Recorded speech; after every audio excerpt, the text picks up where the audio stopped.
Oi, crianças, vamos iniciar a nossa aula de arte. Essa é a última parte da nossa aula de arte, né?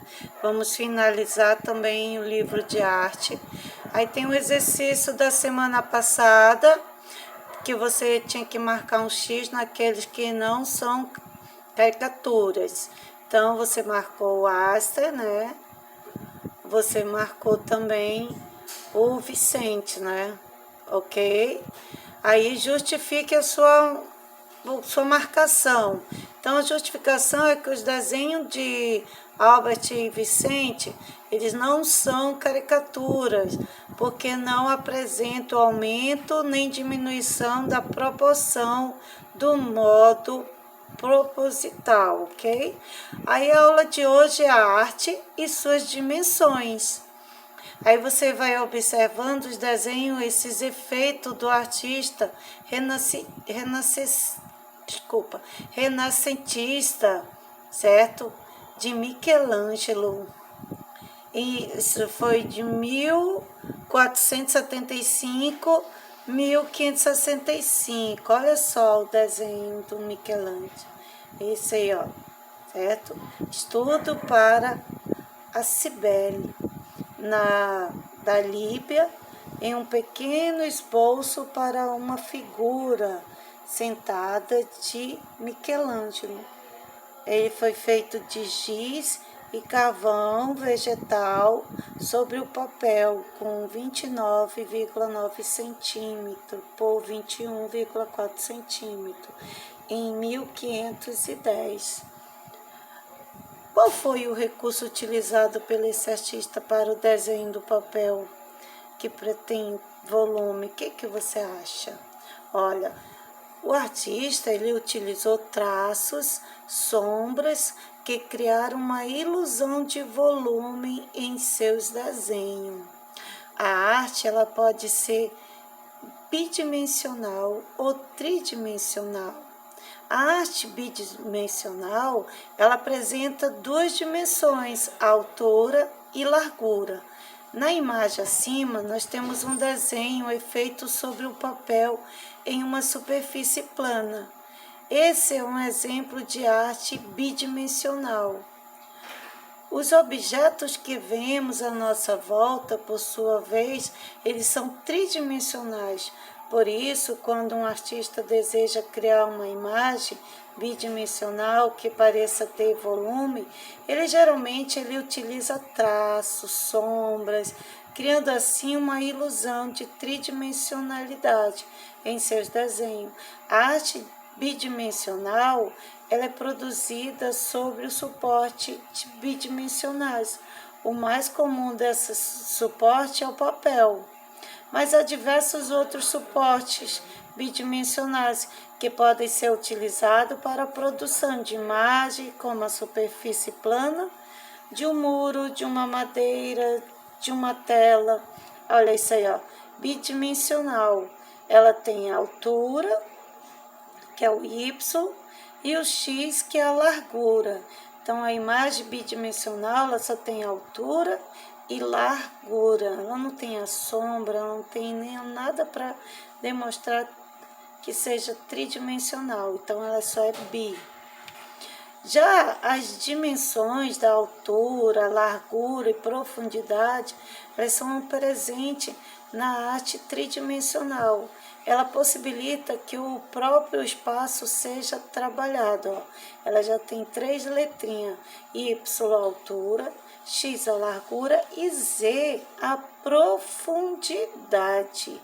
Por isso que ela é tridimensional, porque nós conseguimos perceber ela de vários ângulos, por cima, por lado e o outro lado, certo?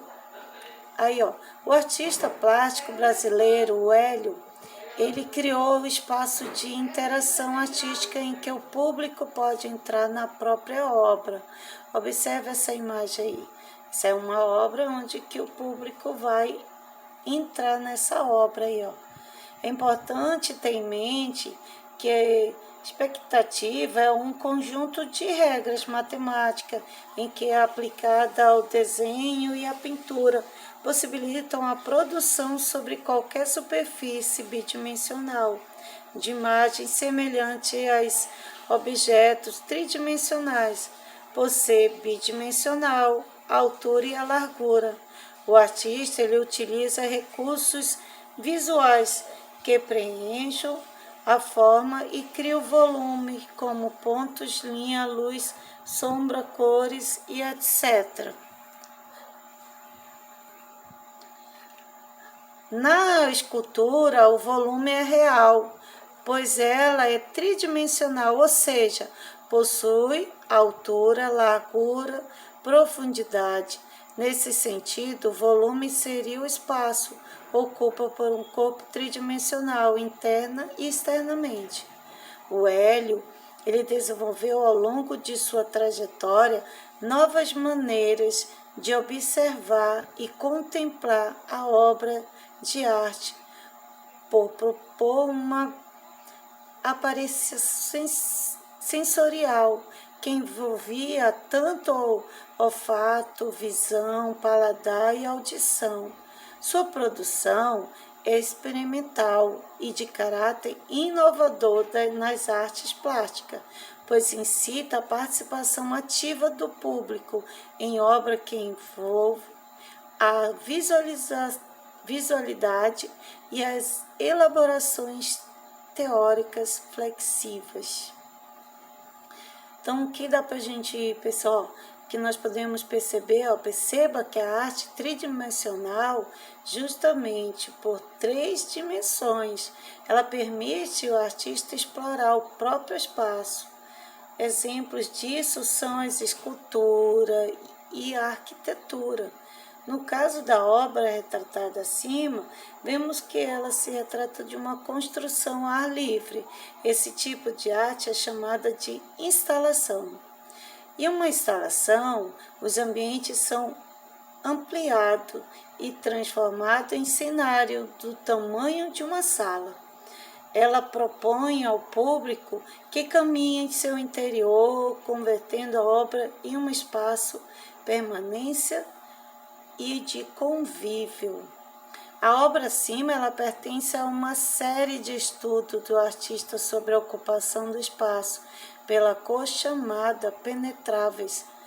Em vez de criar quadro, escultura, o Otsika, ele criou ambientes aproximados da sua obra do jardim, da praça, do labirinto, do parque e parque de diversões.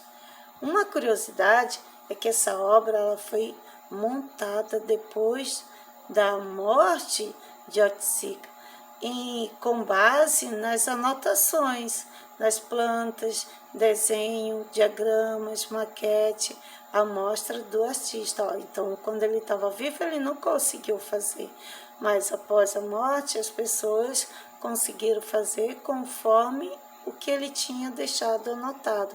Aí essa atividade você vai fazer com calma, que como nós vamos terminar, eu já estou dando a correção, tá bom? Então, o desenho sobre o papel, você vai marcar um X sobre o desenho de papel. O que nós utilizamos no desenho de papel? Tem altura, tem largura, tem profundidade. Você lembra o que falou? Que nós podemos fazer no desenho, papel plano, numa parede. Isso, largura e altura, muito bem, que é o bidimensional. E já a escultura, o que nós utilizamos? Hein? As 3, porque uma ela é tridimensional, ela tem largura, ela tem altura e ela tem profundidade. E instalação, você lembra da instalação lá da obra de arte que nós vimos agorinha? Isso mesmo, ela utiliza altura, largura e profundidade. Aqui, ó, instalação de novo, né? Ok? A pintura sobre o muro. O que você lembra? Também falou sobre a pintura. Isso mesmo, ela só vai ter largura e altura.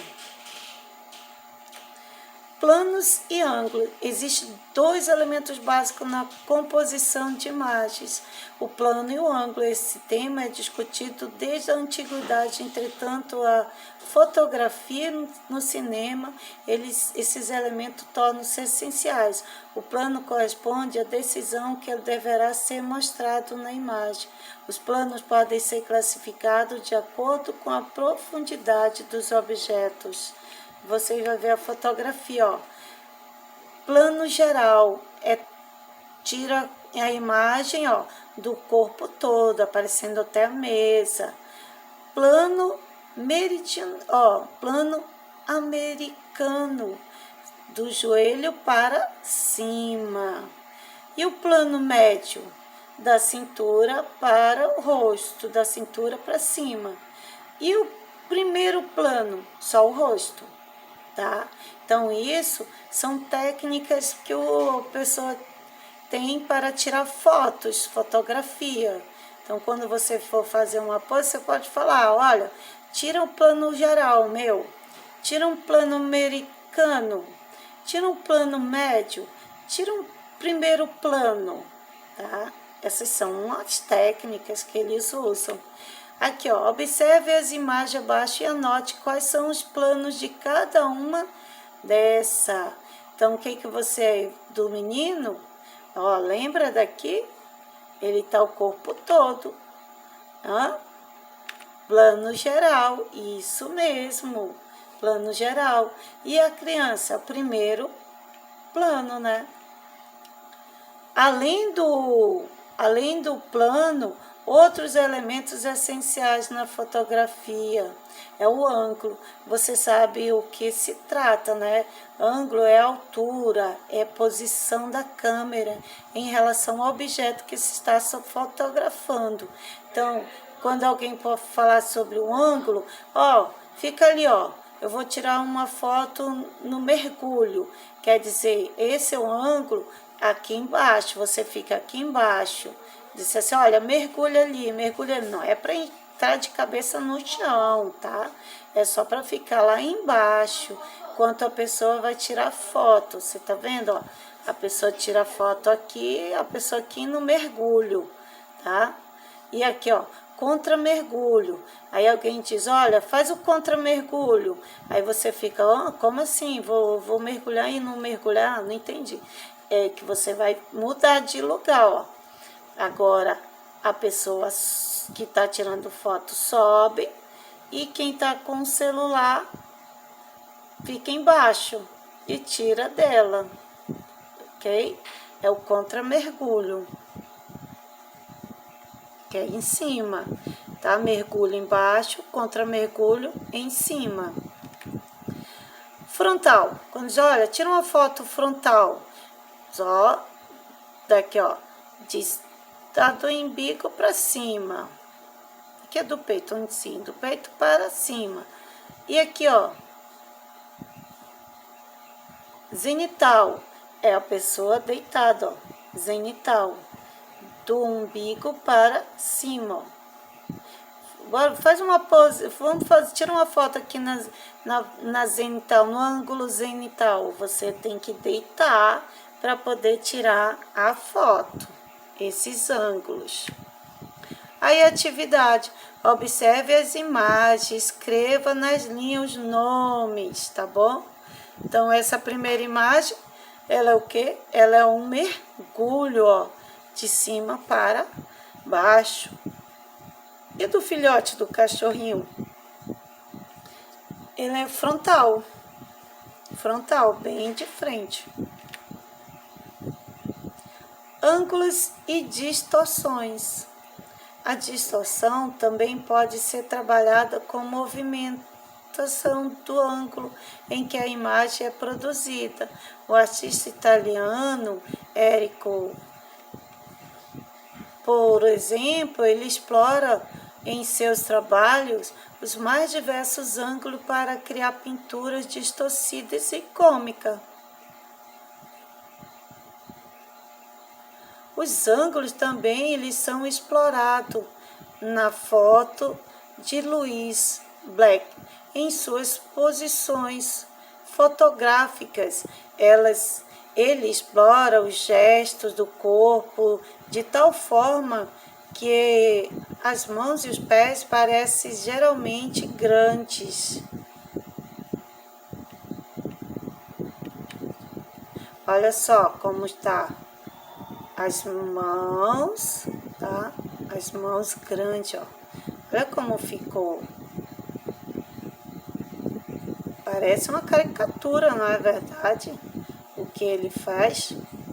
Esse trabalho fotógrafo de Louis Black, ele explora poses contracionistas, criando formas escrotóricas. Um conjunto de imagens que ele cria remete à dança e às suas experimentações como movimento.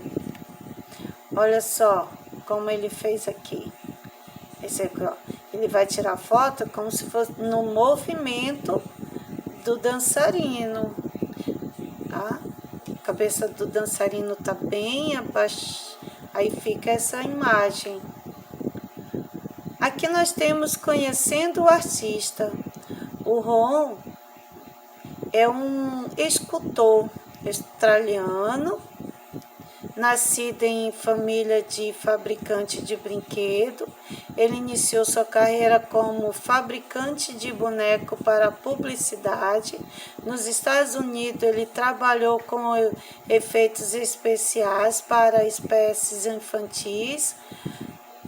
E antes de seguir para Londres, em 1984, ele criou uma pequena empresa especializada em objetos para agências publicitárias. Sua carreira no mundo das artes ela iniciou em 1996, quando sua sogra pediu-lhe que esculpisse um Pinóquio. A partir dessa escultura, ingressou na exposição. Olha só o que ele fez. É um autorretrato de Ron, exibida durante um festival na Escócia em 2006. Olha como ele gosta de trabalhar. A principal característica do seu trabalho é o hiperrealismo. Suas esculturas elas são feitas de base em fotos que ele utiliza para recriar as formas. Essas obras eles são compostas de massas de fibra de vidro, látex, silicone, prótese de olhos, unhas, dente e cabelos. Em suas esculturas, todos os detalhes do corpo são revelados. A pele, pelos, músculos, expressões faciais, pulgas. Olha só, não parece uma pessoa real? Não é por isso que é hiperrealismo. E etc. Outra característica importante do trabalho dele, ele aborda a abordagem de dimensões. Homens minúsculos coabitam com bebês gigantescos. Ele gosta de fazer assim, homens com homens minúsculos. Aqui, ó, aí tem esse trabalho aqui, certo? Esse trabalho de arte que você vai fazer, tá valendo 2 pontos, tá? Para completar essa atividade, ok? Aí você vai fazer direitinho esse trabalho, certo? Ó, primeira imagem, pega o papelão, pinta o papelão, depois corta e vai montando do jeito que você quiser montar, ok? Ele é o último trabalho de arte, certo? Trabalho de arte na página 120 e atualizar todos os livros e enviar, tá? Enviar as fotos do trabalho, tá bom? Você que está em casa, certo? Então, nós vamos ficar por aqui. Tchau, tchau, crianças. Abraços.